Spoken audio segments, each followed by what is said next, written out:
संतों के साथ यदि कोई राजा टकराता है तो अंधा गधा होता है, जो रेल की पटरी पर खड़ा होकर उसी को लात मारना चाहता है। सिकंदर लोधी ने वही करा, निकाल कर तलवार और चल पड़ा अंदर कि ये 1-2 कौड़ी का महात्मा दिल्ली के सम्राट को ऐसी शब्द बोलता है तो आम मुसलमान के साथ ये कैसा बर्ताव करता होगा, इसकी गर्दन काट देता। अब निकाल कर तलवार चल पड़ा। फिर कौन पूछा था, किसकी हिम्मत थी भगत उसको रोक दे, जाके संत की गर्दन काट दी, 2 टुकड़े हो गए। अब ये क्रोध में आदमी करते दे है गलती, लेकिन फिर बाद में बुद्धि आती इसको, और संत सत्संग में आने के बाद इसको पहले बुद्धि आ जाती है कि ये जो करने जा रहा है उसका बहुत भयंकर रिजल्ट होगा, और जो मनमुखी होते वो करके पछताते हैं। अब सिकंदर लोधी वापस मुड़ लिया और कहता वीर सिंह, फिर बुद्धि आ गई उसको कि वीर सिंह देख मेरे सारे उल्टे काम हो मेरे से, मैं चाहता हूं कोई पुण्य करना, मुझसे पाप होता है। आया था अपना इलाज कराने के लिए, ये घोर पाप और सिर पर रख लिया, और अब इसके गुरुजी इसके शिष्य आएंगे कबीर जी, गुरुजी की हत्या देखकर वो मुझे श्राप देंगे। आप बता रहे को बहुत शक्तिशाली और बड़े समर्थ है। अब चल वीर सिंह वापस चलते हैं, ये तो मैंने सारी उम्र भोगना ही पड़ेगा। अब वीर सिंह क्या बोल रहा है, वो राजा, वो छोटा और वो सम्राट आगे आगे चल पड़ा। जो ही बाहर निकले आश्रम से परमात्मा आ रहे थे। सिकंदर वीर सिंह ने कहा महाराज जी तो आ गए जी, ये सामने आ गए। अब वीर सिंह ने दंडवत प्रणाम किया। अब सिकंदर लोधी डरा हुआ था कि ऐसे समर्थ बताते हैं, मेरे से अपराध भी हो गया है, तो डरते ने उसने भी दंडवत प्रणाम किया। तो परमात्मा कहते हैं एक तीर से 2 शिकार किए दाता ने। एक तो रामानंद जी के अंदर त्रुटि थी, वह ठीक करनी थी, और जब तक अधीन प्राणी नहीं होगा, विनम्र नहीं होगा, हृदय से पुकार नहीं करेगा, तब तक आशीर्वाद काम नहीं करे। अब जब तक यह घटना ना घटती, सिकंदर लोधी के अंदर इतनी नम्रता नहीं आती, और परमात्मा भी उसके ट्रीटमेंट में जानकर नहीं कर पाते, क्योंकि वो करते नहीं ऐसे व्यक्ति को जब तक वो विनम्र नहीं होले। तो सिकंदर लोधी ने दोनों दंडवत प्रणाम की वीर सिंह ने, तो परमात्मा ने दोनों के सिर पर हाथ रखा और कहा कि इस भिखारी के सामने 2 नरेश आज कैसे प्रणाम कर रहे हैं, मेरी खैर तो है। तो ऐसे उन्होंने सिर पे हाथ रखा था और सिकंदर लोधी का वो रोग छू मंत्र हो गया तुरंत। बोलो सतगुरुदेव की जय हो, कबीर भगवान की जय हो।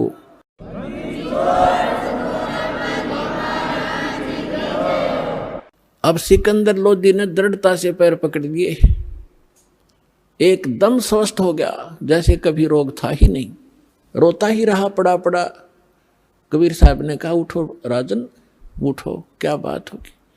कि भगवान परमात्मा ने पूछा कैसे आना हुआ, कि जिस लिए आया था वो तो आपने ठीक कर दिया, लेकिन मुझसे एक भयंकर भूल बन गई, ऐसी गलती बन गई दाता आप माफ नहीं कर सकते। परमात्मा ने कहा भी बता, कोई भी तेरी गलती है मैं माफ करता हूँ, कोई भी गलती कैसी भी है। खड़ा हो गया, फिर उसने सारी कहानी बताई, जी ऐसे ऐसे हमने प्रार्थना की थी, आपके गुरुजी ने हमारे साथ बदव्यवहार किया, मेरे अंदर नीचता है, मेरे अंदर राज का अहम था, मेरे से गलती होगी, मैंने गुस्से में उनका सिर काट दिया, उनका कत्ल कर दिया, मुझे माफ़ करो। परमात्मा बोले कोई बात नहीं राजन, मेरे साथ आ जा, इनका अंतिम संस्कार करा के जाना, नहीं तो लोग तुझे बहुत बुरा भला कहेंगे और कुछ भी गड़बड़ हो सकती है, आ जाओ कोई बात नहीं। अब वो सोच तो ये रहा था कि ये सुनेंगे कि इनके गुरु का कत्ल हो गया तो ये अंधाधुंध श्राप देंगे मुझको, लेकिन उनके मुंह पर शकन भी नहीं आई चेहरे पर। कहा कोई बात नहीं, कौन किसने मारे, ये तो संस्कार था आपका, उसका इसकी मृत्यु आपके हाथ से लिखी थी। अब सिकंदर वीर सिंह से कहता है, वीर सिंह वे संत देखे पर रिश्ते नीचे नीचे, नहीं तो पहला पता नहीं कहता गाली दे वो मेरे ते और कितना शराब दे देता, और देख कितने प्यार से हो रहा। अबीर सिंह सोच रहा है कि ये तो ट्रेलर देखा आपने, अब और देखियो क्या क्या होगा। अंदर जाकर देखा कि रामानंद जी का शव 2 भागों में अलग अलग पड़ा था, कपड़े ढक रखे थे और वहां पर ब्लड बह रहा था। सब जब कबीर साहब अंदर गए तो वहाँ सेवक जो रहते थे वो दौड़ कर आए, कहा कि कबीर जी सिकंदर लोधी ने गुरु जी का कत्ल कर दिया आज, राजा दिल्ली के बादशाह ने। तो परमात्मा ने कहा, रे भले आदमी हो, तुम आज तक ये नहीं समझ सके सन भगत होकर के कौन किसने मारता है, कोई संस्कार था इनका। और कोई बात नहीं, हो गया सो हो गया, बात न बढ़ाया नहीं करते, कोई बात नहीं, चुप रहो। अब इतने में पीछे पीछे सिकंदर लोधी वो आगे, उसको देखकर फिर डर गए सारे, ये फिर आ गया भाई। अब परमात्मा ने चरणों की तरफ एक पुण्यात्मा हमें शिक्षा दे रहे हैं भगवान कि गुरु के प्रति इतने समर्पित होना चाहिए आप जी ने। वो तो मालिक थे, उनको जरूरत नहीं थी गुरु की, लेकिन हम दासों का उद्धार गुरु के प्रति ऐसी श्रद्धा बिना हो नहीं सकता। दंडवत प्रणाम किया पैरों की तरफ और फिर खड़े हुए और कहा, गुरुदेव उठियो, आरती का समय हो गया और आपके दर्शनार्थ दिल्ली के बादशाह आए हैं। इतना ही कहा था भगवान ने, वो धड़ के ऊपर शीश आके अपने आप लग गया और रामानंद जी सामने बैठ गए। निशान भी नहीं दिखाई दिया कि सचमुच ये कटा था कि नहीं कटा था। बोलो सतगुरुदेव कबीर साहेब की जय।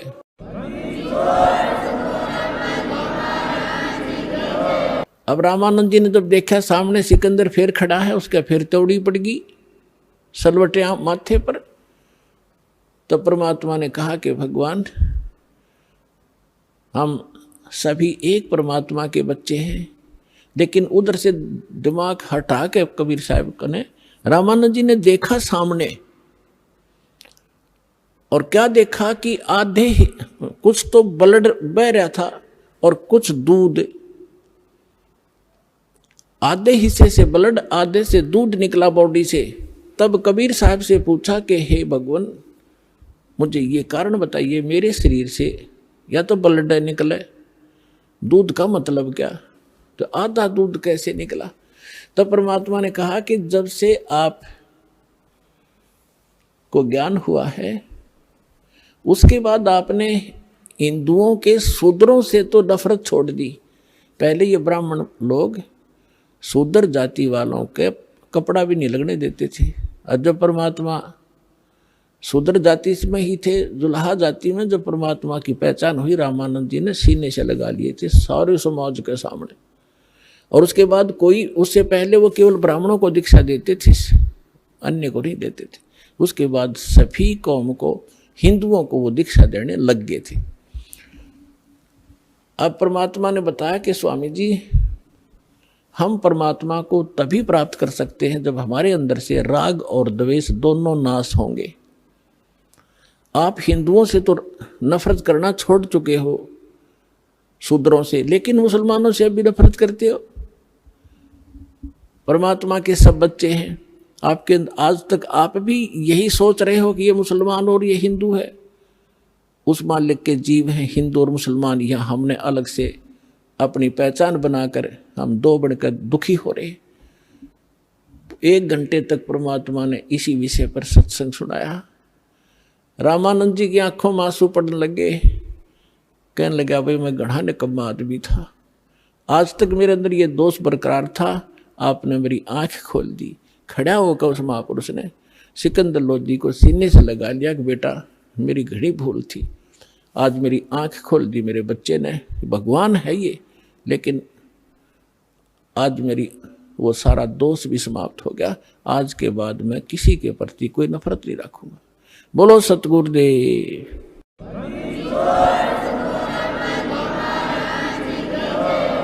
अपने आत्माओं सत्संग जो किए जाते हैं, कोई किसी कथा या पात्र बनाकर किए जाते हैं। परमात्मा ने, अब परमात्मा अपनी पहचान वहाँ कैसे कराएं। धर्मदास जी को ये उदाहरण देकर छोड़ दिया था कि अभिमन्यु को क्यों नहीं जीवित कर सके तेरे भगवान? अगर ये समर्थ थे तो अब आपके रूबरू कर दिया कि उस समर्थ परमात्मा ने वह गायें जीवित की। सिकंदर लोधी ने गर्दन काट दी रामानंद जी, वो जीवित कर दिए। और सुनाता हूं इस भगवान कबीर साहब की शक्ति।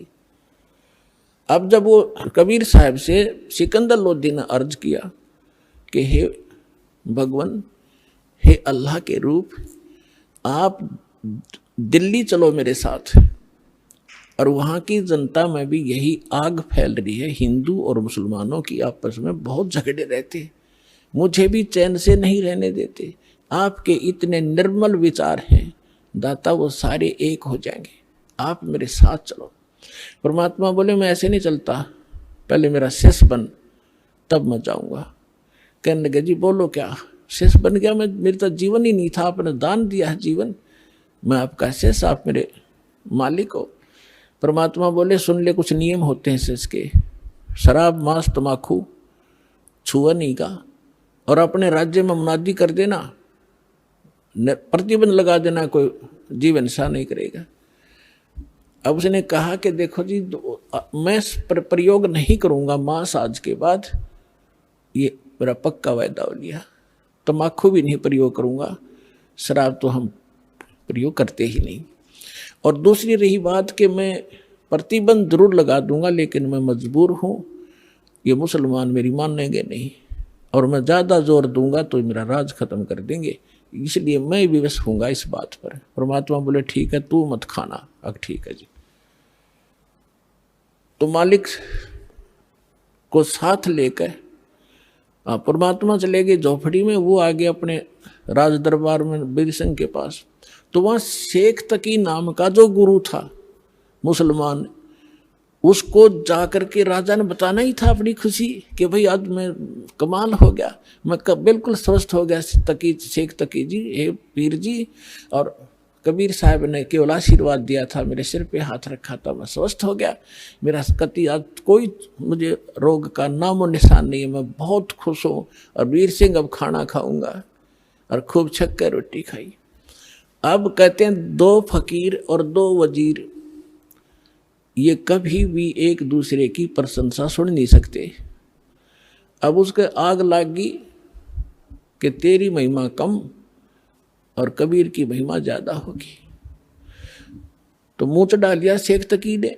सिकंदर लोधी को मालूम था कि शेख तकी रूस गया तो मुसलमान ग्रुप सारा रूस गया तेरा, और ये आग लगा देगा, तेरे राज को नाश करवा देगा। चिंतित हुआ, पूछा क्या बात है, क्यों चिंतित हो, कैसे आपने नाराज हो गए मेरे से? तो उसने कहा कि मेरी क्या जरूरत है, तुझे पीर मिल ही गया है, काफिर काफिर। अब उसने सोचे, सिकंदर लोधी ने कहा ये तिसका तो ये रोग लग गया भाई। तो कहने लगा जी क्या बात है बताओ तो, कि क्या जरूरत है तुझे? आप तू कहता ठीक कर दिया, और आप ये कहती हो रामानंद को जीवित कर दिया, मेरे सामने जीवित करके दिखाओ तब मानो मैं। अपने आत्मा सिकंदर लोधी चिंतित हो गया। अब वीर सिंह ने एक बीच का रास्ता निकाला। वीर सिंह ने कहा शेख तकी जी देखो, आप भी पीर हो, गुरु हो, और वो भी गुरु हैं। देखो संतों की लड़ाई ज्ञान की होनी चाहिए, इन सिद्धि शादियों की नहीं होती, क्योंकि वो ज्ञान से परिचित थे। आप ज्ञान की चर्चा कर लो उनके सामने, हम बुला लेते हैं, बुला लो बुला लो। अब कबीर साहब आ गए, सिकंदर लोधी और सारे बैठ गए, हजारों लोग श्रोता आ गए। तब परमात्मा ने कहा कि बोल प्रसन्न कर भाई शेख तकी। उसने कहा कि हमारे पीर जो मोहम्मद जी थे ये अंतिम रसूल थे, उसके बाद कोई रसूल नहीं आएगा, और जो साधना हम करते हैं वो हमारे अल्लाह ने सीधा बताया था हजरत मोहम्मद जी को, और कुरान शरीफ का ज्ञान सीधा दिया था एक फरिश्ते के माध्यम से, जबरील के माध्यम से। हमारा कुरान शरीफ एक नंबर का ज्ञान है, और आपका ज्ञान व्यर्थ है, ये गॉड गिवन नहीं है। हमारी साधना सर्वश्रेष्ठ है। तो परमात्मा ने कहा कि देखो पीर जी, परमात्मा की भक्ति किस लिए की जाती है?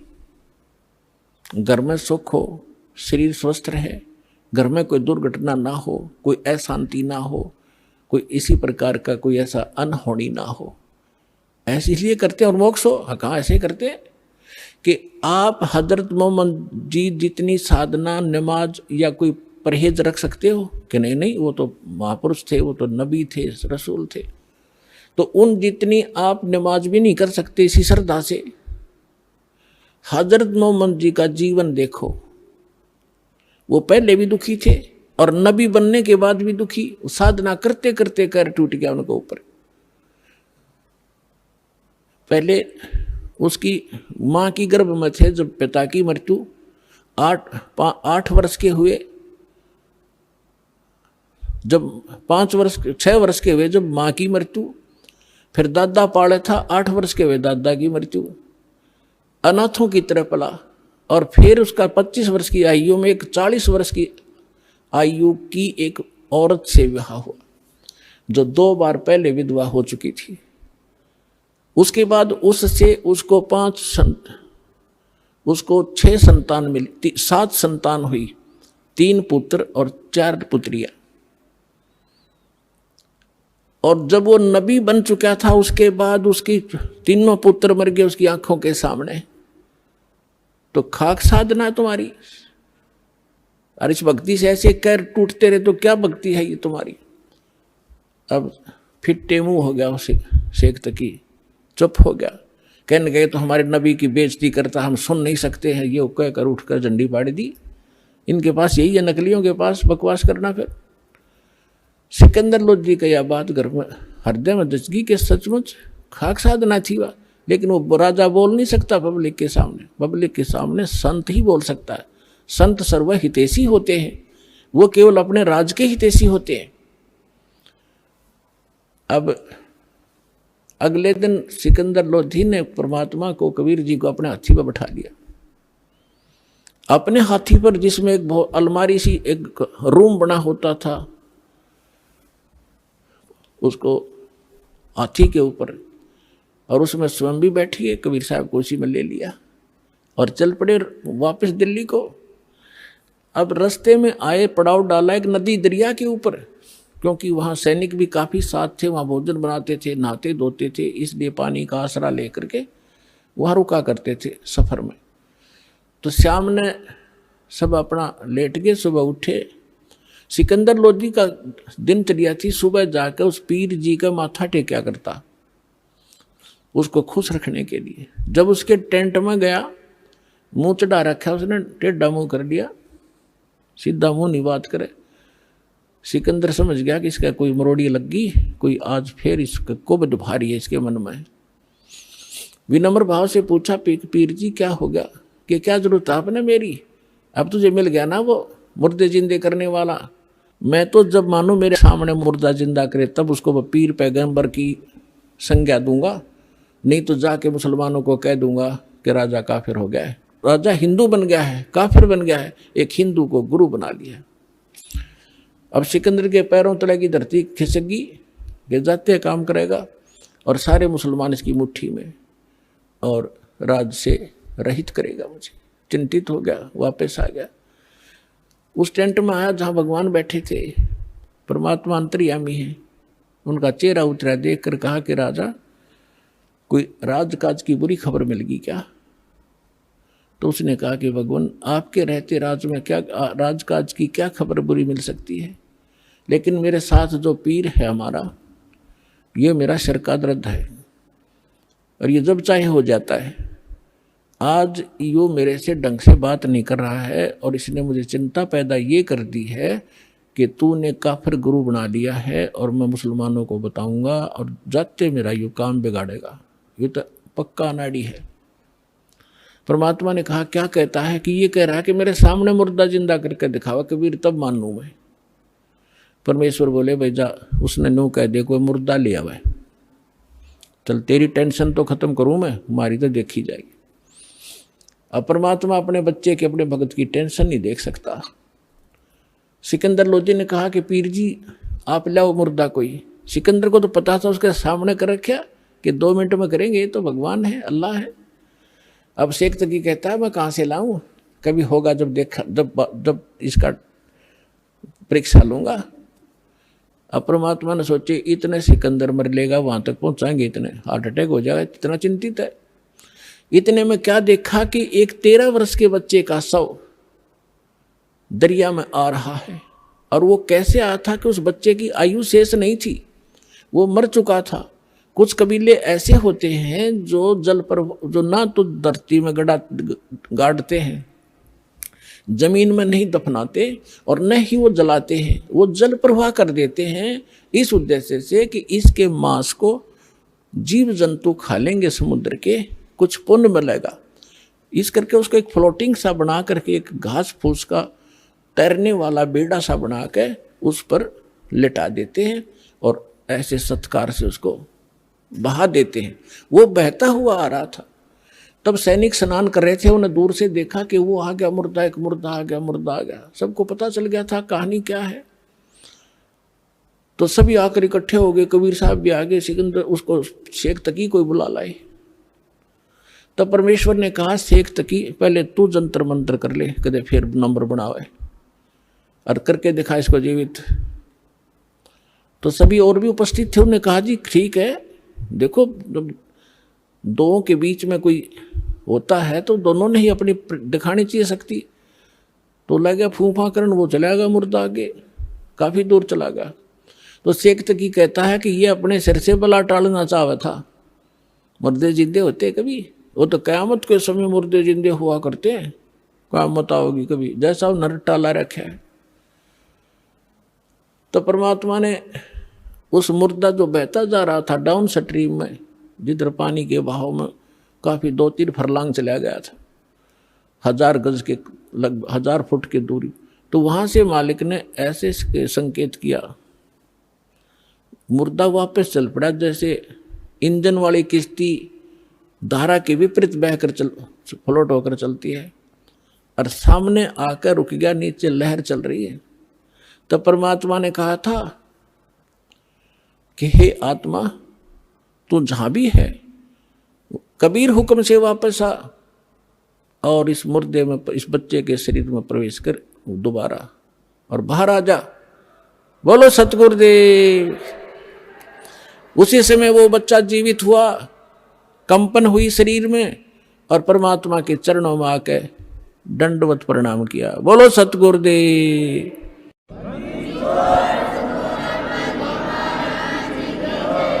थोड़ा जय जयकार होगी। सब ने कहा कमाल कर दिया कबीर जी, कमाल कर दिया कबीर जी। परमात्मा ने उस बालक का नाम कमाल रख दिया। और उस बच्चे को कोई चेत नहीं, तू कौन है, कहाँ का है, उसको अपनी पिछली याद खत्म। तो परमात्मा ने उस बालक को अपने साथ रखा था। परमात्मा की अपनी कोई निजी संतान नहीं थी और ना ही परमात्मा कबीर जी ने कोई विवाह किया था, कोई स्त्री उनका नहीं थी। अब लंबी कहानी ना सुना करके आगे आपको बताता हूं कि शेख तकी ने एक और परीक्षा लेनी चाहिए। उसने कहा कि ये तो मुर्दा सदमे में था और सदमे वाला जीवित हो जाता है। जब जानो मेरी बेटी 10-12 काफी समय से, 1-2 महीने से कब्र में दबा रखी है, यदि मेरी लड़की को जीवित कर देगा मैं मान लूंगा कबीर इज गॉड, कबीर अल्लाह है, और नहीं तो ये भगवान नहीं है, फिर डंडोरा पीट दूंगा। अब फिर चिंतित हो गया सिकंदर लोधी कि इसने तो कोई ना कोई सिर दर्द मेरा बना के ही रखना है। तब कबीर साहब को पता चला टेंशन का। तब कबीर साहब ने कहा कि ऐसा करो सिकंदर, इनसे कहो आप आसपास के अक्षेत्र में अनाउंसमेंट कर दो कि तीसरे दिन शेख तकी की बेटी कब्र से निकालकर कबीर जीवित करेगा, कबीर जी। अब सिकंदर जी को तो पता था कि जो कह दिया फाइनल। उसने तुरंत मुनादी करवा दी। सौरों आसपास लाखों की संख्या में लोग एकत्रित हो गए जिस दिन मालिक ने समय रखा था। कब्र फुड़वा दी। सिकंदर शेख तकी खड़ा, सिकंदर राजा खड़ा, मंत्री खड़े और भी दर्शक बहुत खड़े। उस कब्र को फोड़ दिया गया बच्ची का शव उसके अंदर था, 12-13 साल की लड़की थी। अब परमात्मा ने कहा कि शेख तकी, अब तू अजमा ले अपना जंतर मंत्र, कहीं फिर 5-6 नंबर बनावे। तो वहाँ उपस्थित सभी व्यक्तियों ने कहा, जी अगर इसके पास कोई शक्ति होती तो अपनी बेटी ने कौन मिट्टी में दाब कर जाता, ये तो फेल है इस मामले में, आप दया करो। तब परमेश्वर ने कहा कि हे शेख तकी की बेटी जीवित हो जा। लड़की जीवित ना हुई। और शेख फिर कहा कि शेख तकी की बेटी जीवित हो जा, ना हुई। तो शेख तकी ने भंगड़ा पा दिया, नाचे कूदे, देखो ढोंगी का ढोंग पकड़ा गया, मुर्दे कभी जीवित होते हैं, ये तो क़यामत में होते हैं, क़यामत में होते हैं। उस नालायक व्यक्ति ने अपनी बेटी के जीवित ना होने का गम नहीं, कबीर साहब के हारने की खुशी मना रहा है। तो ये होते हैं साकेट प्राणी के लक्षण। सामने भगवान खड़ा और उसके साथ खसने लग रहे। परमात्मा ने तीसरी बार फिर कहा, वो फिर भी नहीं हुई। तो और ज्यादा जंप लगावे, कूदे, नाचे, डांस करे। परमात्मा ने कहा, डट जा बंडेले, तू शांति करे। वो तो उसको दिखाना था उसकी नीचता जनता को कि ये अपनी बेटी को जीवित कराने में खुश नहीं है, ये तो कबीर जी को हराने में खुश है। ऐसा साकेट व्यक्ति है। उसी समय परमात्मा ने कहा कि हे जीवात्मा, जहां भी है तू कबीर हुक्म से वापस आ और इस बेटी के शव में प्रवेश कर। बेटी वापस आ। 2 सेकंड के अंदर लड़की जीवित होकर मालिक के चरणों में दंडवत प्रणाम किया। बोलो सतगुरुदेव।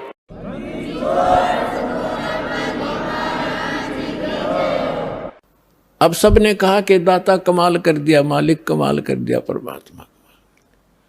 परमेश्वर ने कहा कि उसका नाम कमाली रख दिया परमेश्वर ने, और जा बेटी तेरे पिता के साथ ले जा शेख तकी।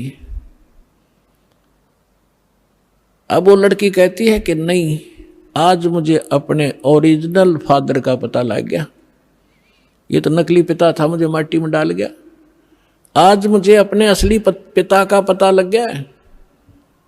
और 1.5 घंटे तक उस लड़की ने वहां कथा सुनाई, अपने पूर्व जन्म की कथा सुनाई। अपने आत्माओं, परमात्मा कहते हैं, जो जन मेरी शरण है ताका हूं दास, गेल गेल लाग्या फिरूं जब तक धरती आकाश। अब ये जो पिछली पीढ़ी का समय अब चल रहा है, और जितने पुण्यात्मा श्रद्धा से नाम लेंगे ये तो पार होंगे ही होंगे। ये तो करोड़ों की संख्या में, लाखों अरबों की संख्या में पार होंगे।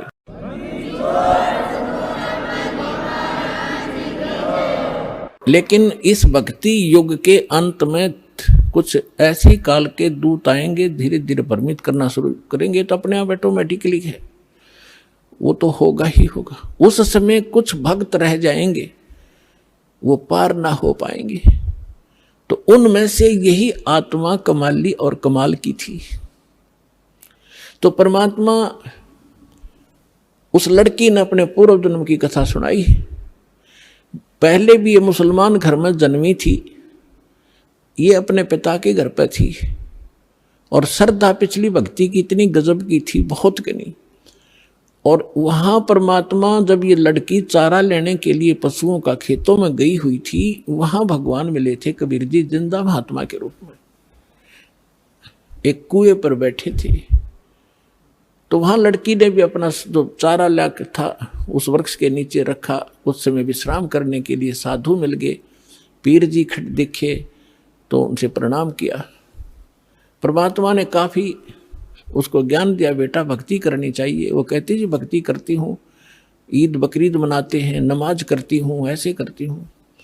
परमात्मा ने सारा ज्ञान समझाया, बेटी ये ईद और बकरीद मनाना, मांस खाना, ये महापाप है, ये नहीं खाना चाहिए। कोई आपको काट कर खावे कैसा लगे। लड़की स्तब्ध हुई। बच्चे का जल्दी घर करती है ये ज्ञान, अज्ञान भी ज्ञान भी, बुराई भी और अच्छाई बच्चा जल्दी से ग्रहण करता है, जैसा उसको माहौल मिलता है। काफी ज्ञान सुनाया, बेटी ये भक्ति नहीं, भक्ति अलग से हट गई इसकी। अब सामने देखा कि भी मुसलमान ही है, ये बता रहा है, तो बच्ची के बात समझ में आ गई। कहने के भगवान फिर क्या करूं कि बेटी जो मैं साधना बताऊं ये करना, और ये 2 दिन का जीवन है, असंग जन्म हो गया, जन्म तेर मृत्यों को मैं ऐसी साधना बताऊंगा ये पीछा छूट जाएगा। लड़की ने नाम ले लिया और बेटी मांस नहीं खाएगी, अगर नहीं खाऊंगी महाराज, कतई नहीं खाऊंगी, कोई कंपलसरी नहीं मांस खाना, खाओ तो खाओ, मैं नहीं खाऊंगी। लड़की ने दृढ़ निश्चय किया और लड़की होगी 17-18 साल की, विवाह से मना कर दिया, इतना वैराग हो गया उसके अंदर। और माता पिता को चिंता होगी वे बेटी को हम घर पर नहीं रख सकते, उधर से वो विवाह को मना कर रही है। तो लास्ट में माता पिता ने कह दिया, बेटी अगर तुम विवाह नहीं कराएगी तो हम दोनों आत्महत्या करेंगे, हम तुझे यहाँ नहीं देख सकते, बेटी को कैसे रखेंगे, कल न पता नहीं क्या उक चुक हो जाएगी। अब लड़की ने सोचा बुढ़ा बुढ़िया मरेंगी, उसने यस कर दी कि ठीक है मैं शादी करवा लूँ। विवाह हो गया, एक बहुत अच्छे नेक अफसर के अधिकारी के उसका विवाह हुआ, क्योंकि जो भगवान की भक्ति करे वो तो ठीक ठिकाने जागा बालक। वो नेक आदमी था, मुसलमान, भगवान से डरने वाला था। ठीक है हम परंपरागत से गलतियां कर भी रहे अपने समाज अनुसार, लेकिन पिछले संस्कार भी हमारे साथ रहते। वो बहुत ही अच्छा आदमी था, नेक आदमी था, भगवान से डरने वाला। वैसे भी स्वभाव अच्छा होता व्यक्तियों का, चाहे हिंदू होते, मुसलमान, सिख हो या ईसाई, उनका अपना भी कुछ आधार होता पूर्व जन्म का। तो जब वो लड़की वहाँ विवाह करके वहाँ गई अपने पति के पास, तो उसको कहा कि मैं आपसे एक अर्ज करना चाहूँगी, वो मेरी अर्ज सुनो। उसने कहा कि बोलो, एक छोड़ दो बता। कि मैं संतानों उत्पत्ति नहीं करूँगी, मैं सप्रस नहीं करूँगी आपको, और आपने यदि मेरे साथ बलपूर्वक किया तो मैं आत्महत्या कर लूँगी। तो उसने कहा, उसका नाम राबिया था, कि राबी आपने निकाह कबूल क्यों किया? मना कर देती, कोई कंपलसरी मुसलमानों में एक ऑप्शन है, लड़की स्वीकृति देगी तो ब्याह होगा, नहीं तो नहीं होगा। तो उसने कहा कि राबिया ने कहा कि मेरी मजबूरी थी इसलिए मैंने स्वीकृति देनी पड़ी। उसके पति ने पूछा कि मजबूरी क्या थी तेरी? कि मैं चाहती हूँ भगवान की भक्ति करना, और मुझे एक संत मिले थे, उन्होंने मुझे ज्ञान दिया था, उस आधार पर मैं दृढ़ हूँ, और यो असंग जन्म का झंझट टिपका खत्म कराऊंगी, मैं इसलिए ब्याह नहीं करवाऊँ थी माता पिता से। मैं तो उसने कहा कि अपने माता पिता के सामने मना करना था कि मैंने खूब किया था। उन दोनों ने आत्महत्या करने की ठान ली पक्की, तब मैंने स्वीकृति देनी पड़ेगी, इसलिए कि आगे कोई भगवान मिल गया तो ठीक है, नहीं तो मैं आत्महत्या कर लूँगी, अब मैं ये काम करूँगी नहीं। वो दयालु था, उसने कहा। और मुसलमानों में अनेक शादियाँ हो जाती हैं, एक कोई खास बात नहीं उनके लिए थे। तो उसने कहा, राबिया जैसे तुम्हारे माता पिता लोक लाज मर्यादा के कारण आत्महत्या तक नौबत आ गई थी, ऐसे हमारी भी मर्यादा है। ठीक है, मैं वचन देता हूँ आज के बाद तो मेरी सिस्टर की तरह रहेगी, लेकिन समाज की दृष्टि में तूने मेरी पत्नी की तरह रहना पड़ेगा, और तेरे लिए अलग स्थान बना दूंगा, खूब भक्ति कर, पर मरिए मत, ये पाप मुझे लगेगा, मैं अपना और विवाह करा लूँगा। तो उसने ऐसा ही किया। महापुरुष ने अलग से उसका कमरा नारा बना दिया और बैठ अपनी भक्ति कर, उसने ब्याह करवा दिया। जब वो राबिया 50 वर्ष के ऊपर होगी, और वो देखा करता था, ये तो बाहर झांकती भी नहीं किसी गैर पुरुष की तरफ, भक्ति और के अतिरिक्त ही अपना काम धंधा रोटी बनाई खाया, इससे अधिक कोई काम नहीं जानती। उस लड़की ने क्या गलती कर दी, वहां जाने के बाद सत्संग का अभाव हो गया, भगवान फिर मिले नहीं। परंपरागत लोक वेद के आधार से मालिक वाली साधना जो उसने प्रथम मंत्र दिए थे वो त्याग थी, और वहां जो समूह था, जैसा भी साधना चल रही थी वो ये करने लगी, नमाज नमोज, मांस नहीं खाती थी। वो ईद बकरीद के दिन रोजे अवश्य रखती थी, लेकिन वो मांस नहीं खाती थी। जब वो 50-55 वर्ष की होगी तो उनके अंदर एक विशेष धारणा बनी हुई है लोकवेद के आधार से मुसलमानों में, कि जो हज नहीं करके आवेगा उसकी मुक्ति नहीं।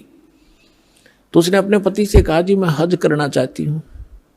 उसने कहा, जाओ, बहुत खुशी की बात है, आपका तो उद्देश्य यही अभी कल्याण हो किसी तरह, आपके लिए कोई ऊंट की सवारी का प्रबंध कर देता हूँ। उसने कहा नहीं।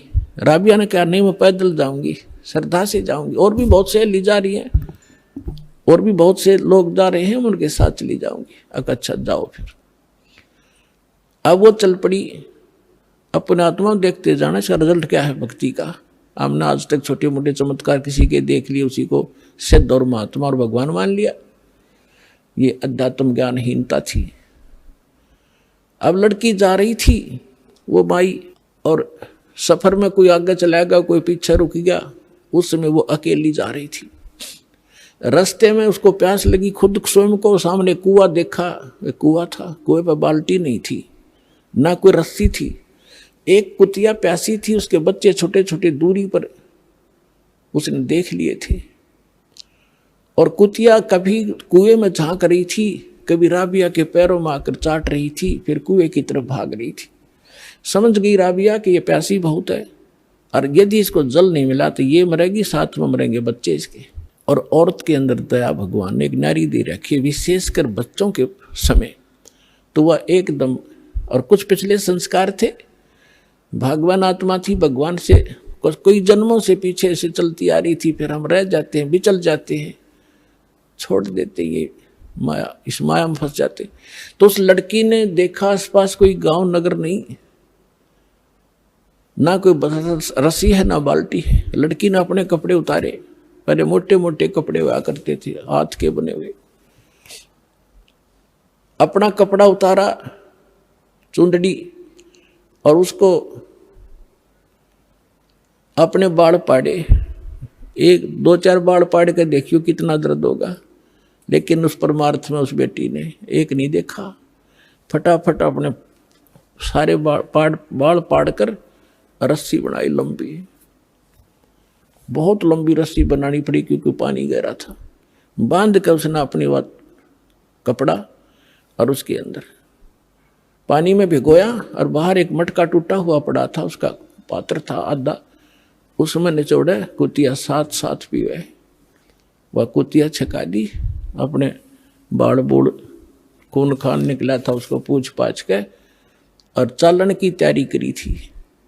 उधर से वो मक्का, एक स्ट्रक्चर, एक मंदिर न्यों का न्यों उठ गया जहाज की तरह, और उस कुएं के साथ में आकर लग गया, जैसे प्लेटफार्म पर गाड़ी लग जाती है, रेलगाड़ी। अब उसने देखा, उसने जाना ही मक्का में था, उसने सोची तो पहुंच गई मक्का, फट मक्के में प्रवेश किया। फिर वहां से उठा, वहां के लोग दे हैरान है, मक्का गया कहाँ। उस समय एक अब्राहिम अधम नाम, सुल्तान नाम का एक व्यक्ति था। वो अपने पूर्व जन्म में भी संस्कारी था, ऐसे ही भगवान का ही वो पिछला संस्कारी था। और उसने भी उसको भी उस जन्म में परमात्मा कबीर जी मिले थे, जिंदा महात्मा के रूप में उसको भी ज्ञान दे रखा था। और वो सुल्तान अधम वाली आत्मा, सुल्तान अधम तो वो आगे आके बना है, वही आत्मा उस मक्का में गई हुई थी मुसलमान होने के नाते, कि वहाँ के लोगों को समझाऊंगा कि ये साधना गलत है। तो वहाँ वो प्रचार कर ही रहा था बैठ के, तो लोगों ने पूछा ये मक्का कहाँ गया। तब अधम सुल्तान ने कहा, उस आत्मा ने कहा, मक्का नहीं मकाम, और गया रांड के लेन को नो कह अधम सुल्तान। अब सुल्तान अधम तो ये कह रहा है कि एक रांड को लेने गया, निकम्मी औरत को। अब आम आदमी के गले कैसे उतरे कि निकम्मी आदमी औरत को के लिए मक्का चला गया। लेकिन वो किस दृष्टिकोण से कह रहा था, कहते सुल्तान अधम मक्के गया, मक्का नहीं मुकाम, गया रांड के लेन को कहे अदम सुल्तान।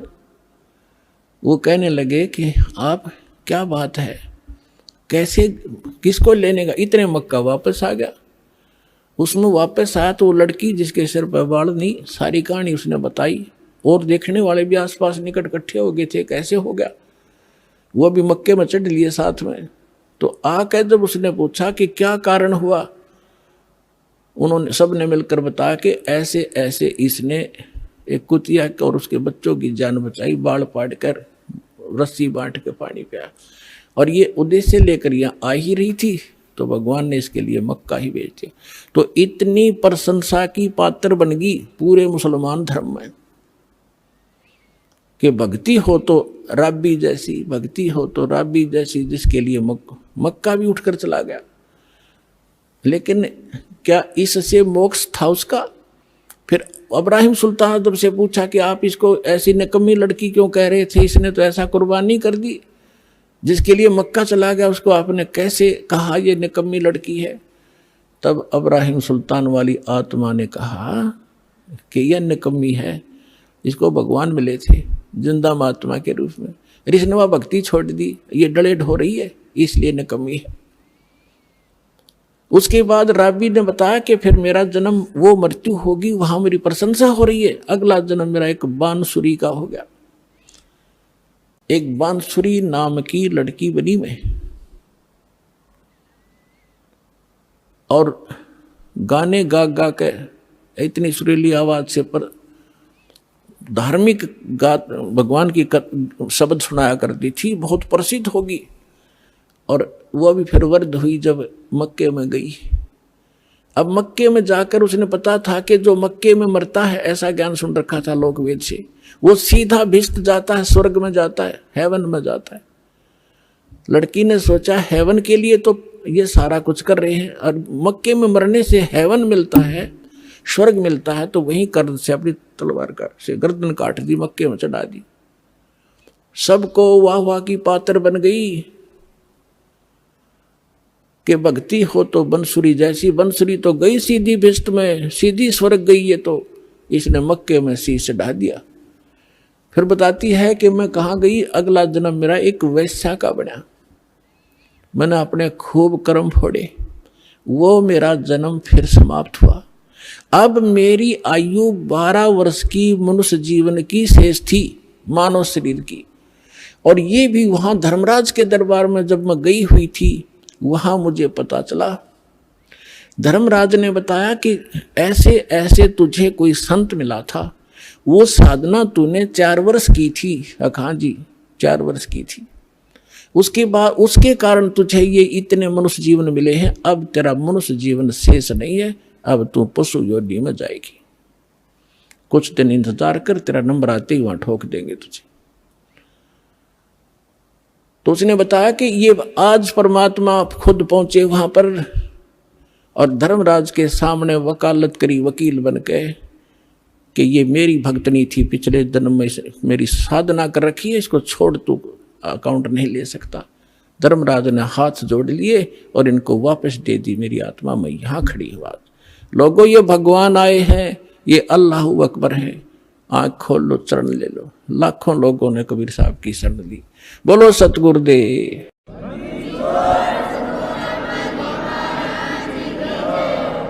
उस लड़की ने कहा मैं आज से अपने पिता के साथ रहूंगी, मेरा जीवन शेष नहीं था।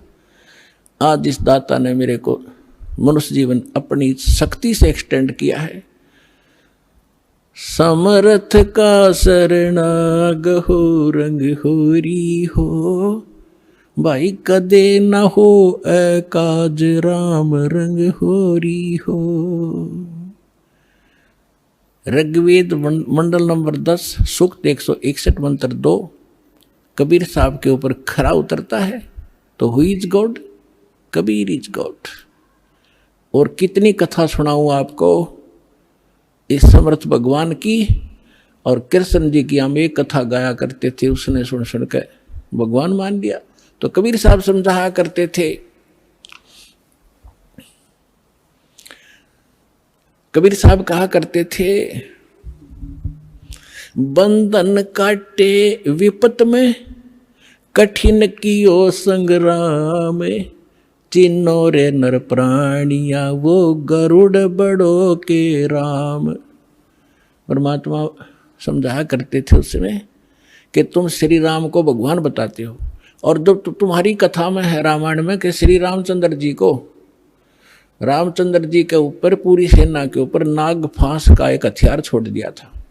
सारी की सारी सेना नाग फांस में आ गई थी, यानी इतने सर्प हो गए थे, सभी सेना को ऐसे हाथों से और चारों तरफ लपेट के बांध दिया था, इंक्लूडिंग लक्ष्मण एंड श्री राम। और ऐसे खड़े थे, ऐसा है हुए सारे, जैसे ईंख बांध दिया करें। और सारी सेना खड़ी खड़ी देखा कि काटेंगे ये सारे राक्षस हमें। तब नो कहे हैं कि गरुड़ से पुकार करी गई। गरुड़ वो पक्षी जो श्री रामचंद्र विष्णु जी का वाहन बताते हैं। गरुड़ आए, गरुड़ ने फिर उनके नाग काटे सारे, नाग मार दिए। जब भगवान श्री राम बंधन मुक्त हुए, परमात्मा कहे फिर बंदी छोड़ कौन होया, गरुड़ हो गया तेरे राम का भी बंदी छोड़। काटे बंधन विपत में वो कठिन कियो संग्राम, चिन्नो रे नर प्राणिया ये गरुड़ बड़ो के राम। एक गोवर्धन पर्वत को उठा लिया श्री कृष्ण जी ने, तुमने भगवान मान लिया। गोवर्धन श्री कृष्ण धारो द्रोणगिरी हनुमंते, शेष नाग सब सृष्टि उठारा इनमें कौन भगवंते। क्या एक पहाड़ को उठाने मात्र से भगवान की संज्ञा में ले लिया, समर्थ मान लिया तुमने? तो तुम्हारी कथा तुम लोकवेद सुनाते रहते हो कि शेष नाग ने सारे ब्रह्मांडों को सिर पर रख रखा है। फिर और हनुमान जी ने द्रोणागिरी उठा लिया था, इनमें कौन सा भगवान? ये भगवान की पहचान नहीं, जो तुमने पैमाना ला रखा है, ये भगवान मापन का नहीं है। फिर कहते हैं लंका पाठ, समुद्र पाठ लंका गयो, यो सीता को भरतार, अगस्त ऋषि ने ये सातों पी लिए, इनमें कौन करतार। ओए होए, ऐसे सटीक प्रमाण दे रखे भगवान ने, फिर भी हमारी आंखें नहीं खुली, क्योंकि हमारी बुद्धि काल के प्रभाव से इतनी दबी हुई थी। परमात्मा ने कहा कि तुम्हारी बात बड़ी करता हूं कि श्री रामचंद्र जी ने समुद्र पर पुल बनवा दिया, इसलिए आप उसको भगवान मानते हैं। वैसे तो यह कहानी न्यारी है, दास बताता रहता है। ये खुद भगवान कबीर साहब गए थे एक महात्मा मुनिंदर के रूप में, और इनकी अर्ज पर एक पत्थर को, एक पहाड़ को हल्का कर दिया था, चारों तरफ रेखा खींच दी थी कि ये फ्लोटिंग हो गया है, अरे ले जाओ पुल बांध लो। श्री राम के बस का ना था समुद्र पर पुल बनाना। तो परमात्मा कहते चल तुम्हारी बात बड़ी मानते हैं, वह तो बात तुम्हारे कहाँ समझ में आवेगी कि लंका पाठ, समुद्र को पाट के यानी उसको पुल बना के छाप के, और लंका गया था कौन? तुम्हारी सीता का पति राम, सीता को भरतार। अगस्त ऋषि ने तुम आप बताओ सातों पी लिए घूट में, तो इनमें कौन सा भगवान? जबकि श्री रामचंद्र जी तो 3 दिन तक समुद्र में खड़े होकर याचना कर रहा था, मन रास्ता दे दे, फिर भी ना रास्ता मिला। और अगस्त ऋषि ने एक घूंट में सारे पी लिए थे, फिर वापस छोड़ भर दिए। अगर ये इस तरह के अटपट से तुम भगवान को प्रसिद्ध करना चाहते हो तो यूं भी सिद्ध ना होता तुम्हारा। तो पुण्यात्माओं, सौभाग्य आपका, आपको ये तत्व ज्ञान प्राप्त हो रहा है। इसको तत्व ज्ञान कहते हैं। तो निष्कर्ष निकालना जाओ सारी कथाओं का। ये जड़ी बूटी तो सबने पता था, या तुलसा है या फलानी है या है, तो उनकी जड़ी उसका जो औषधि बना वो है वैद। तो ये दास है इस अध्यात्म मार्ग का वैद, और जड़ी बनाकर भगवान दर गए थे सतनाम और सारनाम की, जो आज दास के समझ में आ गई, और उसका परिणाम आप देख रहे हो। लाखों लोगों का रोग नाश हो गया, घर में वृद्धि होने लगी, सन्नी संतान को संतान मिल रहा है, निरोग हो रहा है। और फिर ज्ञान ऐसा प्रबल आत्मा को गदगद कर देता है। अपने आत्मा धर्मदास जी को परमात्मा ने तो थोड़े उदाहरण दिए थे दास ने, क्योंकि वो तो भगवान थे, अपने बारे में कहे तो ना समझ में आओ। इसीलिए एक गुरु की, एक दास की आवश्यकता होती है जो आत्मा और परमात्मा का मिलन करवावे। तो ये दास है इस विश्व में, परमात्मा से मिलाने वाला, सच्चा ज्ञान बताने वाला और काल के बंध से छुड़वाने वाला।